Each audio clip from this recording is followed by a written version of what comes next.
Watch Symposium. I'm Austin. All right, so let's talk the new upcoming 2020 Rolex Submariner. Now, pretty much everybody agrees that this is the year of the sub. I think that makes sense.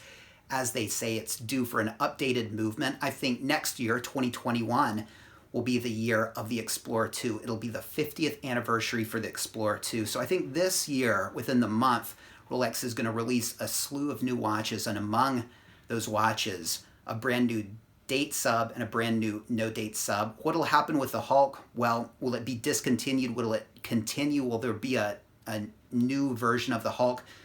I don't know. But in this video, I want to talk about what I think is going to be an aspect of the upcoming movement of the new sub. But before I talk about that, I have to make mention of the case, because that's what a lot of people focus on. Will the case and the dynamic and the dimensions of it change? Well, with the current sub, Rolex has tried to have its cake and eat it too. They tried to cater to the trend of bigger watches, but on paper keep the watch at 40 millimeters so as to not upset traditionalists like myself. Now, will it grow to 42 millimeters? I think that's crazy talk.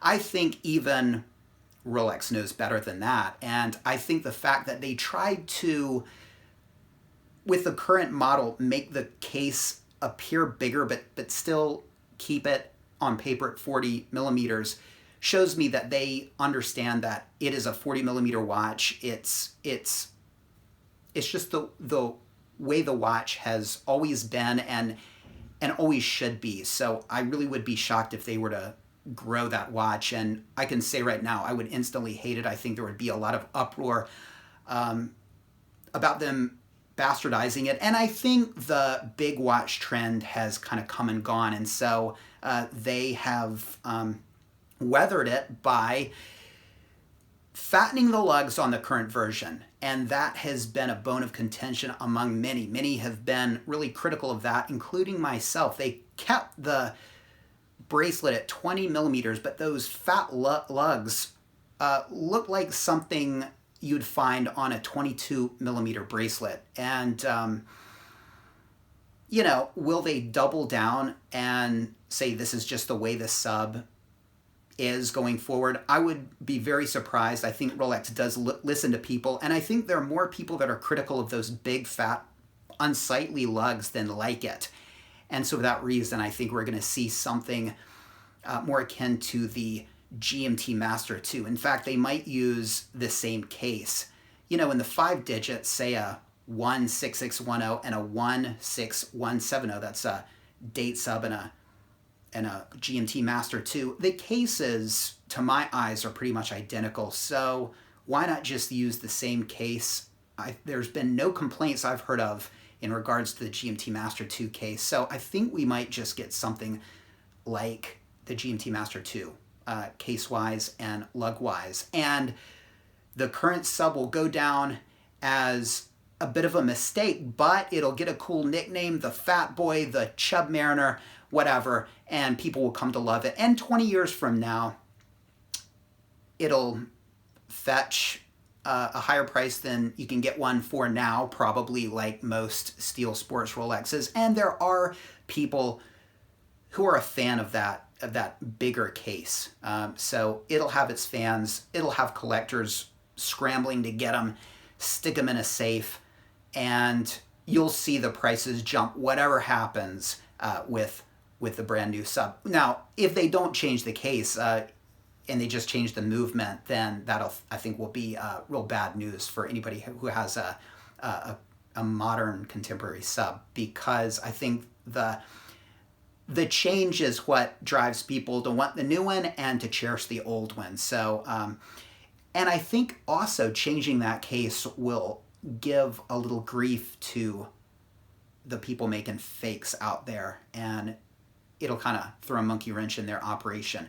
So, yes, I think we're going to get thinner lugs. But again, let's talk about, in this video, the movement. All right, so the contemporary kind of top-of-the-line movement is, right now, the 3235. This is what you can get in, I'm pretty sure, well, the contemporary watches. And let me read the description. This is straight from the Rolex website. The caliber 3235 is a new generation movement entirely developed and manufactured by Rolex. This self-winding mechanical movement is at the forefront of the art of watchmaking, a consummate demonstration of Rolex technology. It offers fundamental gains in terms of precision, power reserve, resistance to shocks and magnetic fields, convenience and reliability. It incorporates the new Chronergy escapement patented by Rolex, which combines high energy efficiency with great dependability. Made of nickel phosphorus, it is also insensitive to magnetic interference. Now, in this movement is the oscillator, which is a paramagnetic blue parachrome hairspring. And then there's also the Paraflex shock absorbers. So its resistance to shocks is highly accurate. It's got an extended power reserve. It's using ball bearings, I'm pretty sure, versus the way the rotors were on, say, the 5 digits. Not using a Niverox hairspring anymore. It's got the blue parachrome spring, and it's pretty much anti-magnetic. It almost, well, perhaps does make the Milgauss redundant. All right. Now, is this what the sub will get?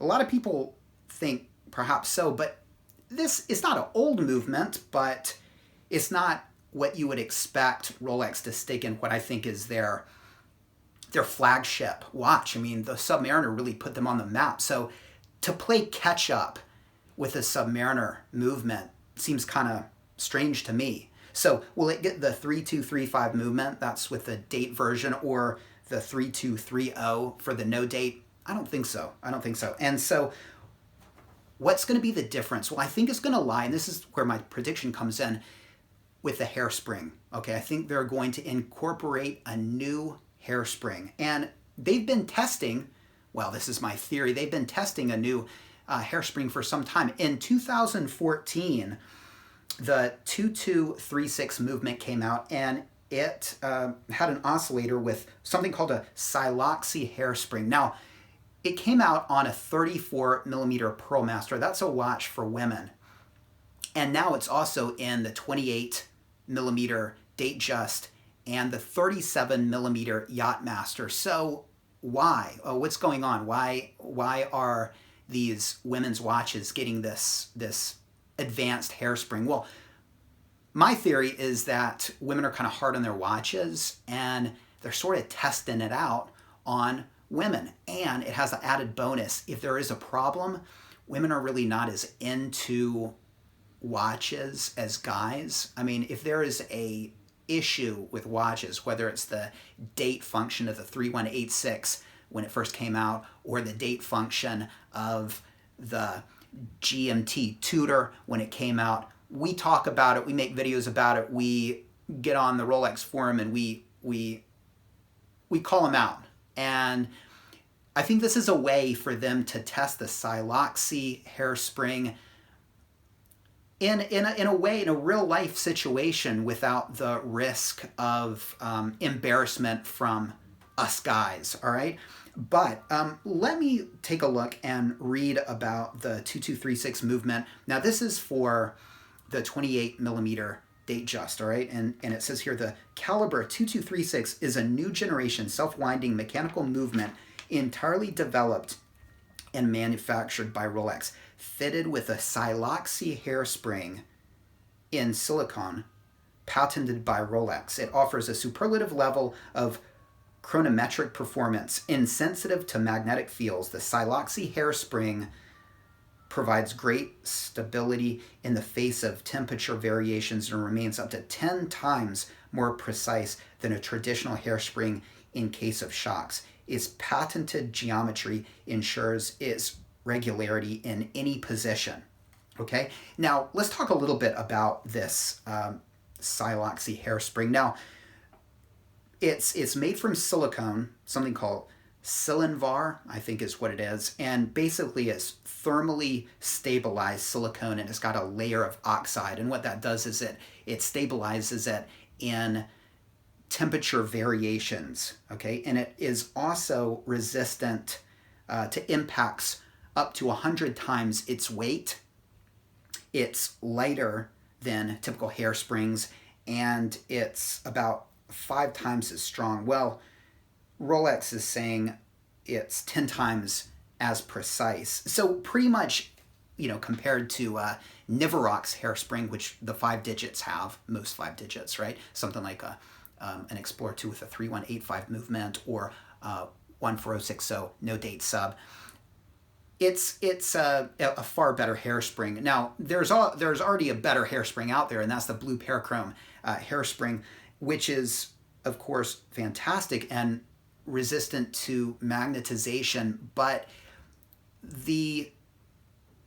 I guess the negative with that is it's not a symmetrical hairspring. And if you look at the Syaloxy hairspring, it's symmetrical, and so it's gonna, I guess in theory and perhaps in practice, we'll see, and if you've got a wife with one of these watches, maybe you really can see, it's going to do a better job. And so it is sort of the next generation of hairspring. All right. Now, let's look at the description for the Yachtmaster 37. Now, this has the 2236 movement, and the description is a little bit different, but I think it's kind of telling.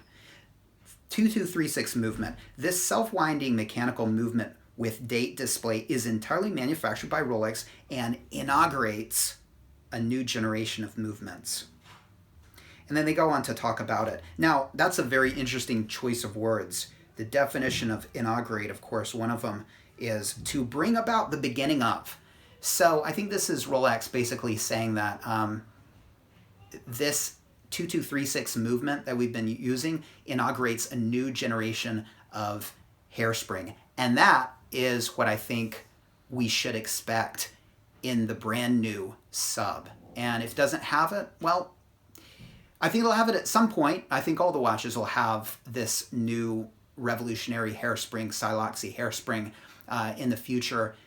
Will it come on this next sub? I think it's high time. I think that would really excite people. I think their flagship sports model really deserves it and calls for it. So that's my prediction, and perhaps the blue parachrome spring, as beautiful as it is, perhaps its days are limited. Anyway, let me know what you think.